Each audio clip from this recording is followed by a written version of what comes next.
Next అంశం 2024-25 advanced ఎస్టిమేట్స్లో ప్రస్తుత ధరల్లో వ్యవసాయము మరియు అనుబంధ రంగాల వృద్ధి రేట్లు ఎలా ఉన్నాయని చూడాలి.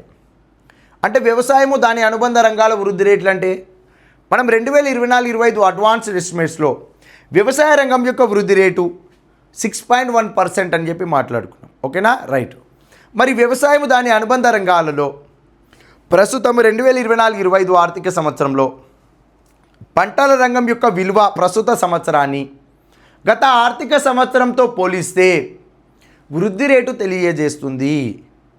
పంటలు పశు సంపద విలువ ఈ 2024-25 అడ్వాన్స్డ్ ఎస్టిమేట్స్ ప్రకారం ఎంతైతే విలువ ఉంటుందో దీనిని గత ఆర్థిక సంవత్సరం యొక్క పశు సంపద విలువతోటి కంపేర్ చేస్తే మనకి వృద్ధి రేటు తెలుస్తుంది. ఇలానే అడవులు మరియు కలప మత్స్య సంపద గ్రోత్ రేట్లు కూడా తెలుసుకోవాలి.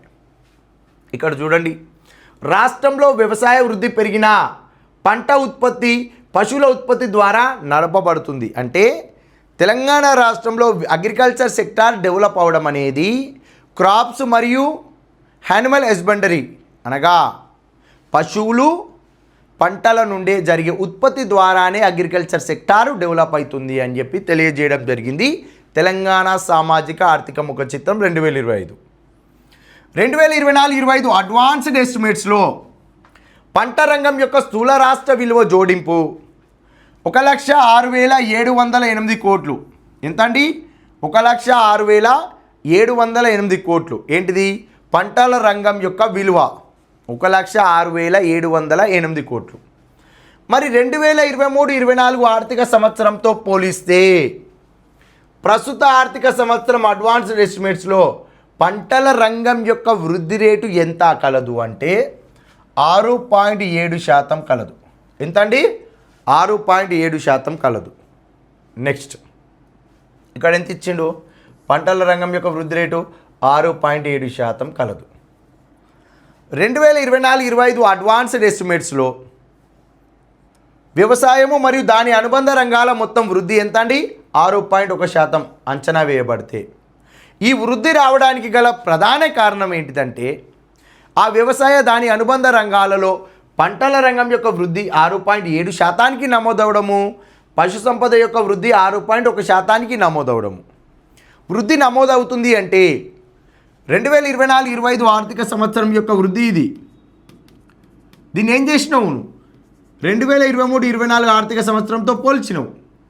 2024-25 ఆర్థిక సంవత్సరంలో పంటల రంగం యొక్క విలువ గత ఆర్థిక సంవత్సరం యొక్క పంటల రంగం యొక్క విలువతో పోల్చి మనకి వృద్ధి రేటు కనుక్కున్నావు. ఎంత వచ్చిందండి? 6.7% వచ్చింది.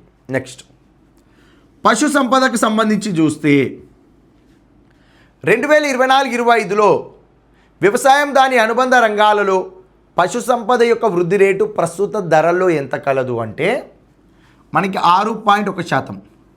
క్వశ్చన్లో నీకు ప్రస్తుత ధరలు ఇచ్చిండా స్థిర ధరలు ఇచ్చినా నువ్వు ఐడెంటిఫై చేయలేదనుకో, నువ్వు ఎన్నిసార్లు చదివినా వేస్టే. ప్రస్తుత ధరల్లో ఒక రకమైన విలువ ఉంటుంది, నీకు స్థిర ధరల్లో ఒక రకమైన విలువ ఉంటుంది. కాబట్టి ఇక్కడ పశు సంపద వృద్ధి రేటు ఎంత అండి? 6.1%. చేపల పెంపకము మరియు ఆక్వాకల్చర్ యొక్క విలువ గ్రోత్ రేట్ ఎంత? 4.8%.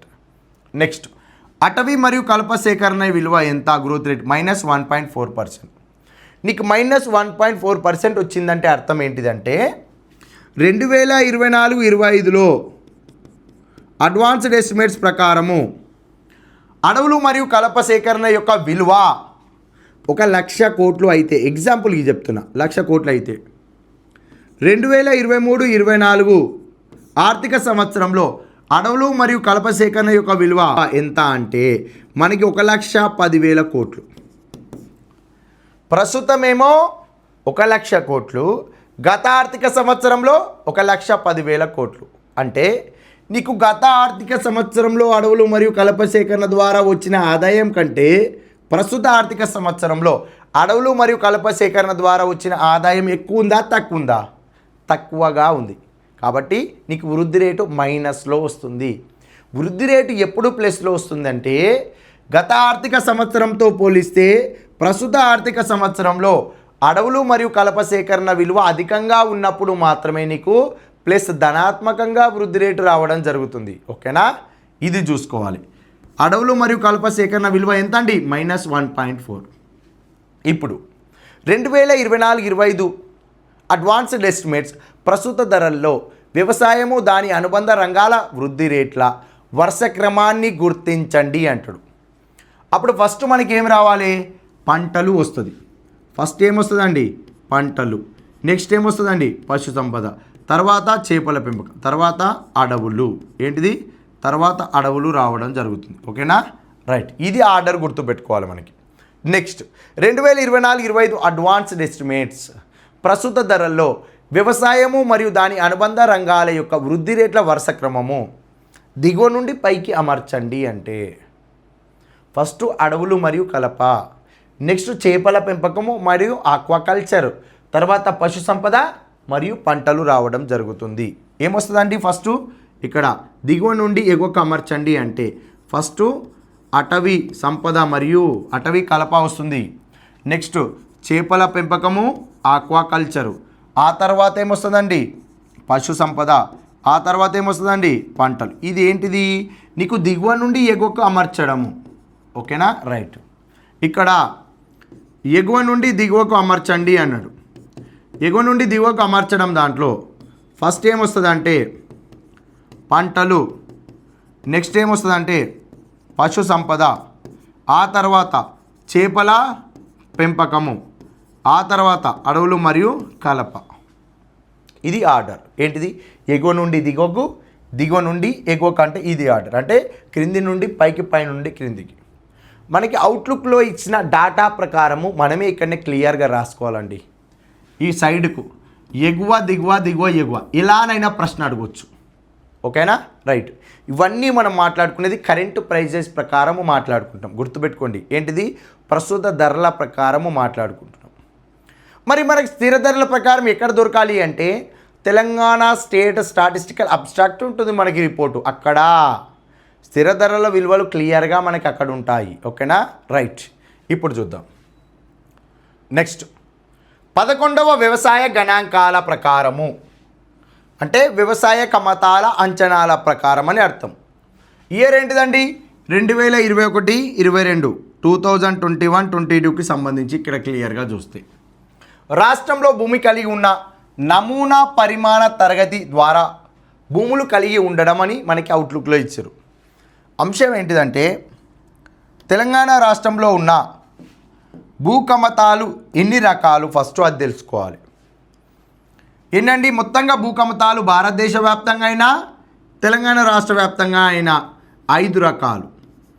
ఫస్ట్ ఉపాంత కమతాలు. ఏంటిది? ఉపాంత కమతాలు. రెండోది చిన్న కమతాలు.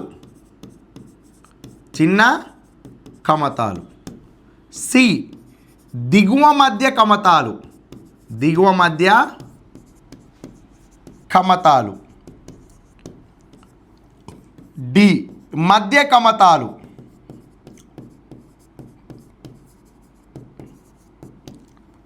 ఈ ఏంటంటే పెద్ద కమతాలు. తెలంగాణ రాష్ట్రంలో ఉన్న భూమి మొత్తంగా 5 రకాలుగా కలదు. అది ఒకటి ఉపాంత, చిన్న, దిగువ మధ్య, మధ్య కమతాలు, పెద్ద కమతాలు. భారతదేశ వ్యాప్తంగా కూడా భూకమతాలను 5 రకాలుగా వర్గీకరించారు. అవి కూడా ఇవే: ఉపాంత కమతాలు, చిన్న కమతాలు, దిగువ మధ్య కమతాలు, మధ్య కమతాలు, పెద్ద కమతాలు. ఇవన్నీ కూడా ఎన్ని రకాలండి? 5 రకాలు. ఏంటిది? 5 రకాలు. ఓకే. మరి ఈ 5 రకాలు ఉన్న కమతాలను ప్రతి 5 సంవత్సరాలకు ఒకసారి ఎంతెంత కమతాలు ఉన్నాయి, ఎంత విస్తీర్ణంలో ఉన్నాయి, ఎంత శాతంలో ఉంది, ఎన్ని ఎకరాల రూపంలో ఉన్నాయి, ఓవరాల్గా ఎంత శాతంలో ఉంది, వాటి గురించి మనకి ప్రతి 5 సంవత్సరాలకు ఒకసారి అంచనా వేయడం జరుగుతుంది. మరి ఎవరు అంచనా వేస్తారు అంటే భారతదేశంలో మొదటిసారిగా 1970-71 నుండి ప్రతి 5 సంవత్సరాలకు ఒకసారి వ్యవసాయ కమతాలను తయారు చేసి ప్రకటించడం ప్రారంభించారు. మరి ఎవరు ఈ వ్యవసాయ కమతాలను, ఈ వ్యవసాయ అంచనాలను సర్వే చేసి ప్రకటిస్తారు అంటే వ్యవసాయ మంత్రిత్వ శాఖ ఆధీనంలో ఉన్న వ్యవసాయ అధికారులు ఈ వ్యవసాయ కమతాలను తయారు చేసి ప్రకటిస్తారు. 1971 నుంచి మొదటిసారిగా వ్యవసాయ కమతాలను తయారు చేస్తే ఇలా ప్రతి 5 సంవత్సరాలకు ఒకసారి వ్యవసాయ కమతాలను అంచనా వేస్తూ వచ్చారు.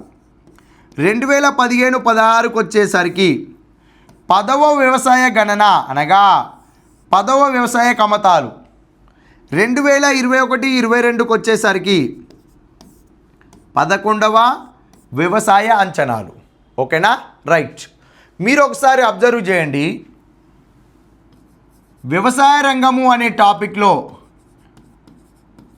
ఇది భారతదేశానికి మాత్రమే సంబంధించిన భారత వ్యవసాయ రంగంలో వ్యవసాయ కమతాలు, వ్యవసాయ అంచనా, వ్యవసాయ గణన మనకి 10వ వ్యవసాయ గణన మాత్రమే ఉంటుందండి. 10వ వ్యవసాయ గణన మాత్రమే ఉంటుంది. మరి తెలంగాణ రాష్ట్రానికి వచ్చేసరికి 11వ వ్యవసాయ గణన లేటెస్ట్ అవైలబుల్ డాటా ఇవ్వడం జరిగింది. మరి భారతదేశానికి 10వ వ్యవసాయ గణన, తెలంగాణ ప్రాంతానికి 11వ వ్యవసాయ గణన. మరి ఈ రెండింటి మధ్యలో డిఫరెన్స్ ఏంటిది అంటే మీకు ఒకసారి అబ్జర్వ్ చేయండి. 11వ వ్యవసాయ గణన డాటా 2021-22 అన్నాం. ఓకేనా, రైట్. నీకు 2015-16లో 10వ వ్యవసాయ గణన ప్రకటిస్తే 5 సంవత్సరాలు కాగానే ప్రకటించాలి. నీకు 2020-21లో ఏముందండి, మొత్తం కోవిడ్-19 పాండమిక్ ఉంది. ఈ కోవిడ్-19 పాండమిక్ కాలంలో భారతదేశంలో ఉన్న అన్ని రాష్ట్రాలలో వ్యవసాయ కమతాలను సర్వే చేయలేదు. కొన్ని రాష్ట్రాలలో మాత్రమే ఈ వ్యవసాయ గణన ప్రక్రియ మొదలుపెట్టి పూర్తి చేశారు. ఈ వ్యవసాయ గణన అంటే కమతాలను సమీకరించడం, కమతాల అంచనా వేయడం. మరి ఈ కొద్ది రాష్ట్రాలు అనే పదం మాట్లాడుతున్నాం చూడండి, ఆ కొద్ది రాష్ట్రాలలో మన తెలంగాణ రాష్ట్రం కూడా ఉంది. మన తెలంగాణ రాష్ట్రము 2021-22 సంవత్సరానికి గాను 11వ వ్యవసాయ గణన రిపోర్టు మొత్తంగా తయారు చేసి రెడీ పెట్టుకున్నది. ఆంధ్రప్రదేశ్ రాష్ట్రం కూడా రెడీ చేసుకున్నది. ఇలా కొన్ని రాష్ట్రాలు ఆ రాష్ట్రాల యొక్క వ్యవసాయ కమతాలను తయారు చేసి రెడీ చేసిన రిపోర్ట్లను కేంద్రంలో ఉన్న వ్యవసాయ మంత్రిత్వ శాఖకు పంపిస్తే ఆ వ్యవసాయ మంత్రిత్వ శాఖ వారు ఆయా రాష్ట్రాల యొక్క 11వ వ్యవసాయ గణన అంచనాలకు అప్రూవల్ ఇవ్వడం జరిగింది. మరి దేశవ్యాప్తంగా ఎందుకు అప్రూవల్ ఇవ్వలేదంటే దేశంలో 28 రాష్ట్రాల రిపోర్ట్లు అన్నీ కూడా వస్తేనే అప్పుడు కదా నువ్వు ఏ రాష్ట్రంలో వ్యవసాయ కమతాలు, ఉపాంత కమతాలు ఎక్కువగా ఉన్నాయి, చిన్న కమతాలు ఎక్కువ ఉన్నాయి, దిగువ మధ్య కమతాలు ఎక్కువ ఉన్నాయి, మధ్య కమతాలు ఎక్కువ ఉన్నాయి, పెద్ద కమతాలు ఎక్కువ ఉన్నాయి అనేది నువ్వు సర్వే రాయగలుగుతావు. అంటే 28 రాష్ట్రాల యొక్క రిపోర్ట్ల ఆధారంగానే దేశ రిపోర్టు తయారవుతుంది. మరి ఇక్కడ కొన్ని రాష్ట్రాలు ఇచ్చినా మిగిలిన రాష్ట్రాలు ఇవ్వలేదు కాబట్టే ప్రస్తుతానికి కూడా 10వ వ్యవసాయ గణన మాత్రమే కొనసాగుతుంది. ఈ డాటాకు సంబంధించిన ఇయర్ ఏంటిదండి, 2015-2016. ఏంటిది, 2015-2016. ఓకేనా, రైట్. మరి తెలంగాణ రాష్ట్రానికి అయితే ఈ డాటా అవైలబుల్ ఉందా? ఇది 2021-22 డాటా ఉందా లేదా? ఉంది. కాబట్టి తెలంగాణ రాష్ట్రంలో అయితేనేమో మనము 11వ వ్యవసాయ గణన మాట్లాడుకోవాలి. భారతదేశ ప్రస్తావానికి వస్తే 10వ వ్యవసాయ గణన మాత్రమే క్లియర్గా మాట్లాడుకోవాలి. ఈ 10వ వ్యవసాయ గణన భారతదేశ వ్యవసాయ రంగంలో మనం క్లియర్గా మాట్లాడుకుందాం. తెలంగాణ రాష్ట్రానికైతే 11వ వ్యవసాయ గణన అవి మాట్లాడుకుందాం. మరి వ్యవసాయ గణన, వ్యవసాయ కమతాలలో కమతాలను ఎన్ని రకాలుగా వర్గీకరించారండి? 5 రకాలు. మీరు కూడా నాతో పాటు ఒకసారి పలకండి. ఉపాంత కమతాలు, చిన్న కమతాలు, దిగువ మధ్య కమతాలు, మధ్య కమతాలు, పెద్ద కమతాలు. వీటిలో ఏ కమతాలు ఎంతెంత కలిగి ఉన్నాయో ఆ డాటా మనం ఇప్పుడు క్లియర్గా చూద్దాం. ఓకే, ఇక్కడ చూద్దాం. 1 సైజ్ క్లాస్, పరిమాణ తరగతులు ఎకరాలు, number of holding, percentage of holdings, area operated hectares, area operated acres, percentage of area operated. ఓకేనా, రైట్. ఇక్కడ చూద్దాం. ఉపాంత కమతం అంటే దానికి నిర్వచనం ఏంటిది అంటే, ఎవరికైతే 2.5 ఎకరాల లోపు భూమి కలిగి ఉంటుందో ఆ కమతాన్ని ఉపాంత కమతం అంటారు. మరి ఉపాంత రైతు అంటే 2.47 ఎకరాల లోపు కలిగి ఉన్న వారిని ఉపాంత రైతు. 2.47 ఎకరాల కంటే తక్కువగా ఉంటే ఉపాంత కమతము. ఓకేనా, రైట్. మరి చిన్న కమతం అంటే 2.48 ఎకరాల నుండి 4.94 ఎకరాల మధ్య కలిగిన కమతాన్ని చిన్న కమతము అంటారు. మరి చిన్న రైతు అంటే 2.48 ఎకరాల నుండి 4.94 ఎకరాల మధ్య కలిగిన వ్యక్తిని చిన్న రైతు అంటారు. సెమీ మీడియము దిగువ మధ్య కమతం అంటే 4.95 ఎకరాల నుండి 9.88 ఎకరాల మధ్య కలిగిన వాళ్ళను సెమీ మీడియము దిగువ మధ్య రైతు అని చెప్పి పిలుస్తారు. నెక్స్ట్ 9.89 నుండి 24.77 ఎకరాల మధ్య కలిగిన వాళ్ళను మీడియం కమతాలు, మధ్యస్థ కమతాలు అంటారు. ఈ మధ్యస్థ కమతాలు అంటే మధ్యస్థ రైతుకు ఈక్వల్గా మనం పరిగణించాలి. మధ్యస్థ రైతు అంటే 9.89 ఎకరాల నుండి 24.77 ఎకరాల మధ్య కలిగిన వాళ్ళను మధ్య రైతులు అంటారు. నీకు మధ్య కమతం కలిగి ఉన్న రైతులను ఏమంటారండి? మధ్య రైతులు అంటారు. అంటే మధ్యస్థ కమతం కలిగి ఉన్న రైతులనే మధ్యస్థ రైతులు అంటారు. నెక్స్ట్ లార్జ్ 24.78 ఎకరాల కంటే ఎక్కువగా కలిగి ఉన్న భూమిని పెద్ద కమతముగా మనకి ఇక్కడ తీసుకోవాలి. ఓకేనా, రైట్. ఇక్కడ చూద్దాం. నంబర్ ఆఫ్ హోల్డింగ్ అంటే మనకి మొత్తంగా కమతాలు ఎంత ఉన్నాయంటే 70.60 లక్షల కమతాలు ఉన్నాయి. ఎంత అండి? 70.60 లక్షల కమతాలు మనకి తెలంగాణ రాష్ట్రంలో ఉంటాయి. ఈ 70.60 లక్షల కమతాలలో 48.47 లక్షల కమతాలు ఉపాంత కమతాలు ఉన్నాయి. 16.00 అనగా 16 లక్షల కమతాలు చిన్న కమతాలు ఉన్నాయి. 5.05 లక్షలు అనగా 5,05,000 కమతాలు దిగువ మధ్య కమతాలు ఉన్నాయి. 99,000 కమతాలు మధ్యస్థ కమతాలు. 9,000 కమతాలు లార్జ్ పెద్ద కమతాలు. ఏంటిదండి?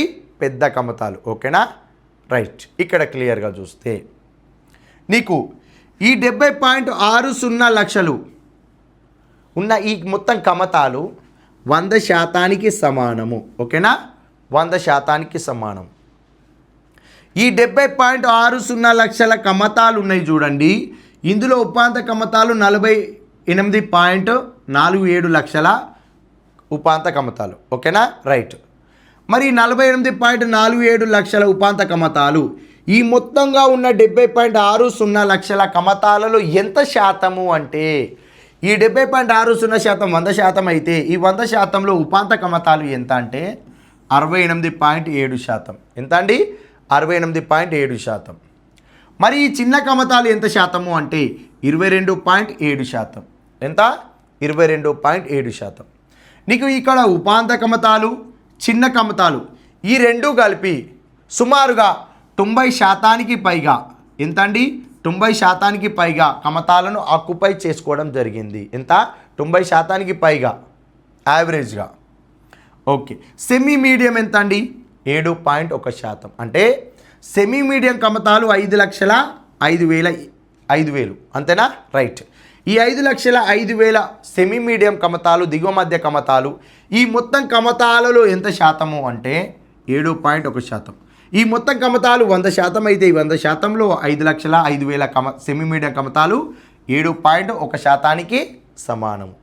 నెక్స్ట్ మధ్యస్థ 99,000 మధ్యస్థ కమతాలు. ఇవి ఓన్లీ కమతాలు, ఎకరాలు కాదు, హెక్టార్లు కాదు, కమతాలు. ఓకేనా, రైట్. ఈ 99,000 కమతాలు ఈ మొత్తం కమతాలలో ఈ 100%లో ఎంత శాతము? 1.4%. ఎంత అండి? 1.4%. నెక్స్ట్ పెద్ద కమతాలు ఎంత? 9,000. ఈ 9,000 ఈ మొత్తంగా ఉన్న కమతాలలో ఎంత శాతానికి సమానము అంటే 0.1%కి సమానం. ఓకేనా, రైట్. 11వ వ్యవసాయ గణన ప్రకారము తెలంగాణ రాష్ట్రంలో అత్యధికంగా కమతాలను ఈ క్రింది వాటిలో ఏది కలిగి ఉన్నాయి అంటే ఏమింది? ఉపాంత కమతాలు 48,47,000 వరకు ఉపాంత కమతాలను కలిగి ఉన్నాయి. ఏంటి?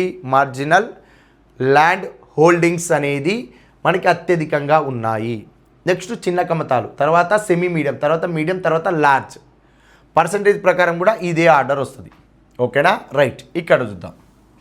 ఏరియా ఆపరేటెడ్ బై హెక్టార్స్, హెక్టార్ల వారీగా ఈ 70.60 లక్షల కమతాలలో, ఈ కమతాల ఆధీనంలో 70.60 లక్షల కమతాల ఆధీనంలో మనకి 63.12 లక్షల హెక్టార్ల భూమి కలదు. ఎంత?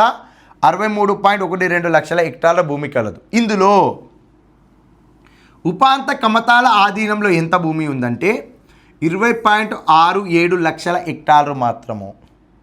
నెక్స్ట్ చిన్న కమతాల ఆధీనంలో ఎంత భూమి ఉంది? 22.37 లక్షల హెక్టార్ల భూమి కలిగి ఉంది. సెమీ మీడియం దిగువ మధ్య కమతాల ఆధీనంలో 12.97 లక్షల హెక్టార్ల భూమి కలిగి ఉండడం జరిగింది. నెక్స్ట్ మధ్యస్థ కమతాల ఆధీనంలో 5,47,000 హెక్టార్ల భూమి ఉంది. పెద్ద కమతాల ఆధీనంలో 1,64,000 హెక్టార్ల భూమి ఆధీనంలో ఉంది. ఓకేనా?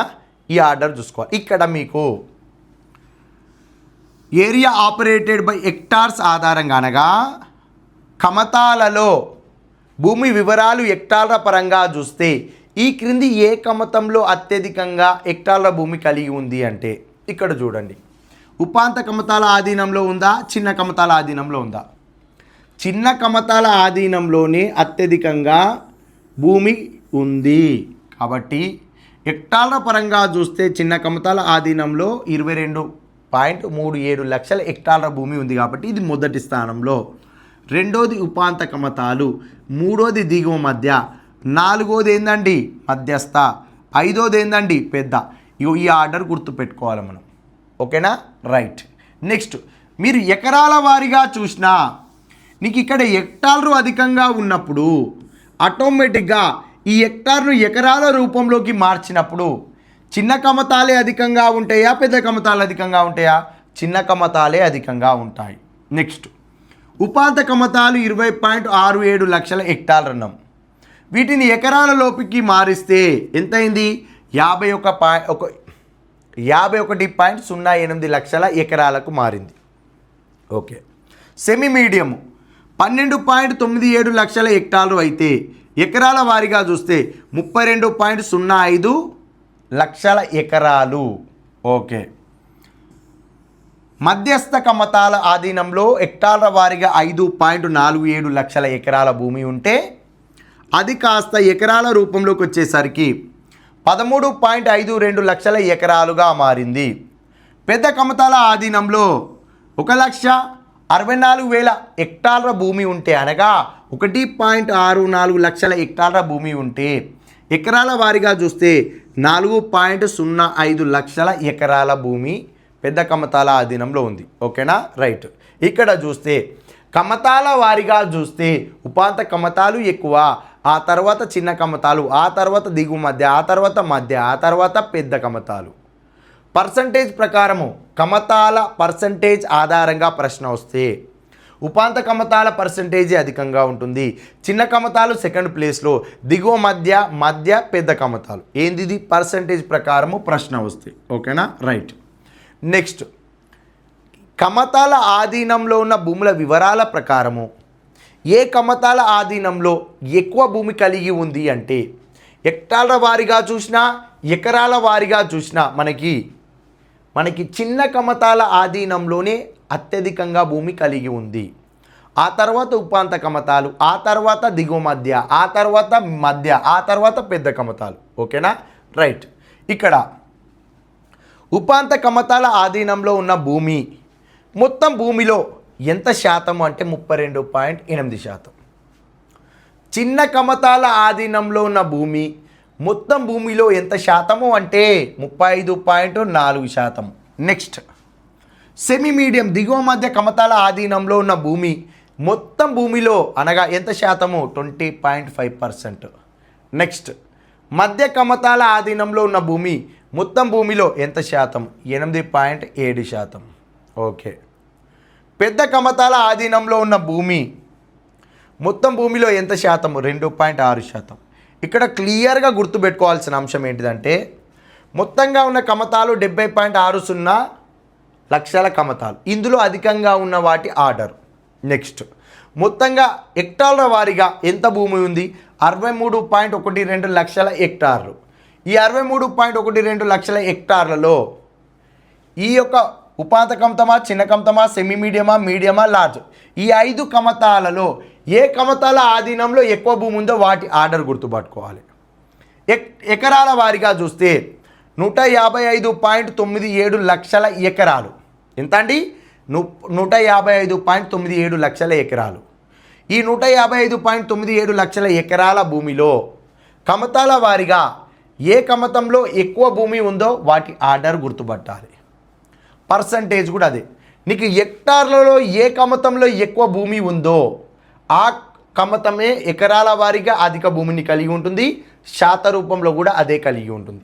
ఇక్కడ ఆర్డర్ ఏదైతే వస్తుందో అదే ఎకరాలలో కొనసాగుతుంది, అదే శాత రూపంలో కూడా కొనసాగడం జరుగుతుంది. కాబట్టి ఈ 11వ వ్యవసాయ అంచనాలలో ఉపాంత కమతాలు, చిన్న కమతాలు, దిగువ మధ్య కమతాలు, అదేవిధంగా మధ్యస్థ కమతాలు, పెద్ద కమతాల యొక్క ఆర్డర్ ఇక్కడ క్లియర్గా చూసుకోవాలి.